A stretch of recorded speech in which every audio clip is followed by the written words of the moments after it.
guys? My name is Rage and I am back today with another video guide and playthrough for you all. We are going to be diving into the next two stages here for Doom Chapter 3. It's going to be nodes 3-4 and 3-5 using a 240k power team mixture of the Fantastic Four as well as the Avengers. So let's dive right into the characters we're going to utilize. First and foremost, because we can utilize the Fantastic Four, you bet we're going to be bringing on Invisible Woman here with her sustainability and her healing. As you can see here, I do have her at 62k here with the 4 red, tier 13. In addition, I do have the level 3 ISO 8 healer because it does provide the team with active healing in addition to that nice boost in health for her. She's going to be really the core of our team, ensuring that we are protected and sustaining themselves. Next, you can see that I do have T4s in pull for special as well as her ultimate here, just to ensure that her special is getting the 2 negative condition cleansing, and as well it applies for 2 turns. Last but not least, also the offense down and barrier for 2 turns as well. So that's what we're going to be utilizing for Fantastic Four. Next, let's dive into the roster we're going to be utilizing for our Avengers here. Starting off with some protection, you guys. Captain America, he's going to be the battery for providing energy, in addition providing defense up for our team, working hand in hand with Invisible Woman. And as you can see here, consistent with Invisible Woman, he also does have the level 2 ISO 8 healer. I have him at 45k and no T4s on his abilities, but he is at tier 12, which does boost his overall gear level and his stats. Next, you guys, we're going to utilize, especially Thor having his passive, being able to provide that extra DPS. As you can see here, I do have Thor at 45k with the 4 red. In addition, he's going to be doing a nice, decent amount of damage, especially with the striker here. So we're going to utilize that to complement Thor. And as you can see here, consistent with Captain America, we will not be utilizing any T4s on his abilities here. It's just not needed, honestly. Next, you guys, Hawkeye here for the extra damage, in addition to crowd control with his bleed and blind. I have Hawkeye here at 43k with the 4 red. In addition, working hand in hand with the striker, he's going to be applying the vulnerability with the Raider here, level 2, giving him that extra boost in health. And as you can see here, consistent, no T4s on him as well. So as you can see, we won't need a lot of T4s just because I'm trying to do this with a lower team if possible. And as you can see here, I do have Hawkeye at the tier 11 here. Which now leaves you guys, last but not least, really tying everything together here. It's going to be Black Widow. Having her at 42k, I wish she was higher on the yellow stars. I'm currently farming her, but we're just going to make do what we got. With her, I do have the 3 red. And in addition, you guys, I do actually recommend, if you guys can get a chance to T4 this is definitely nice to be able to clear a negative from the Avengers. I just haven't gotten a chance to do it just because it costs the materials, but I have her at 42k here. And additionally, as you can see here, no T4s yet, but she is at tier 12. And in addition, her ISO 8 is giving me the skirmisher, working hand in hand with both the Raider as well as Thor's striker, really maximizing that damage, being able to provide speed up to the team.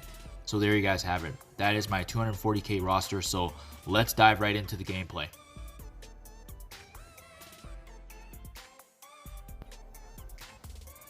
As you guys see here, this is the exact same team I used my previous node here, so we're just going to use the same placement, really putting Captain America on the other side while also protecting our Invisible Woman on the opposite, just to make sure their attacks are diverted.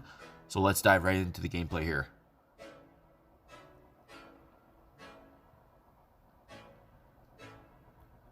So starting off, you guys, not as bad as the previous node, but the big issue is definitely going to be those Proxima Midnights that we do see that we're up against here on the right, just because both of them can apply offense down on us.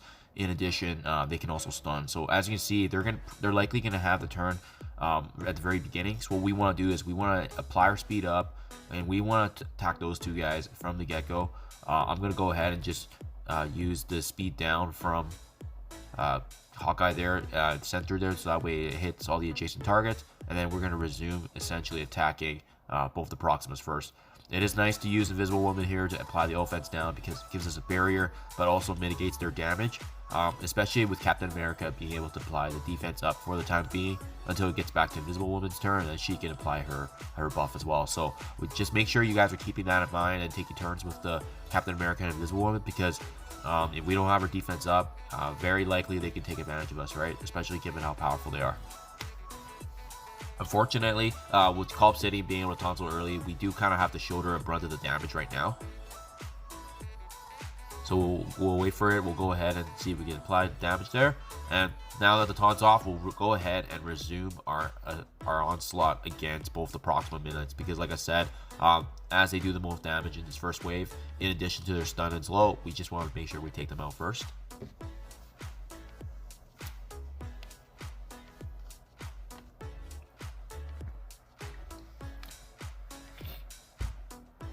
Additionally, as you guys can see, with one of them down, it doesn't actually spawn the next wave, so we can go ahead and keep attacking. Just be very mindful of the waves here. 10 out of 11 enemies left. Let's watch carefully when the next wave actually drops, because that's going to be definitely key timing, especially if you want to be able to 3-star this. So really, you shouldn't be attacking Call Obsidian just because how tanky he is. The only time would be when he's taunting, so just leave him be. Fortunately, he doesn't do that much damage too. Following both the Proximas, the next two targets is going to be the Tree Reapers, just because they do more damage. And as you can see, with both the Midnights down, it does actually spawn the next wave, which includes Symbiote, Falcon, as well as Spider-Man. So we'll go ahead, we'll finish off the Creepers first. That's also why I was beginning preemptively to damage them before the next wave would drop. When possible, you do want to stun or blind Symbiote Spider-Man, just because of the fact that he has a really significant slow and stun on his end too. So if we could slow him down, it actually works in our favor, as you just saw right there. He would be the first target I would aim for in the next wave, following taking down those first 4, just because of the fact that he has that stun and slow. So we just want to make sure he's not really getting that much turn. Fortunately, I do love Hawkeye's abilities there, just to really be able to take away some of that turn meter, and really provides a lot of value to us. So, you know, Falcon is squishier, but I would still say Symbiote Spider-Man is the priority target just because of what he brings to the enemy table. So we want to make sure we're taking him down first. And not as crazy as the previous node, but as you guys can see, with that being said, that does drop actually the next wave, even though we didn't want to take out Falcon first. That being a Corvus Glaive as well as an Oracle Minion and another Call Obsidian. But this doesn't change the strategy. Keep going ahead and finishing off Symbiote Spider-Man. In this case, if you accidentally take down Falcon, it's quite alright. Just make sure you guys have your abilities ready to go, because this is the last wave right here, and we just want to be ready for it. Yeah, the biggest issue I see here is definitely going to be when Call Obsidian's taunt, and then obviously it's a waiting game because you got to wait for him to finish his taunt before you can even start attacking who you want. So that's definitely the issue. But if you guys can hold out to that, or are able to at least cleanse the taunt from Call Obsidian using Captain America, very, very useful. Stun Corvus if you can, but again, we got to finish off Symbiote because he's just doing work on us, and well, that extra damage he brings, that stun, not good.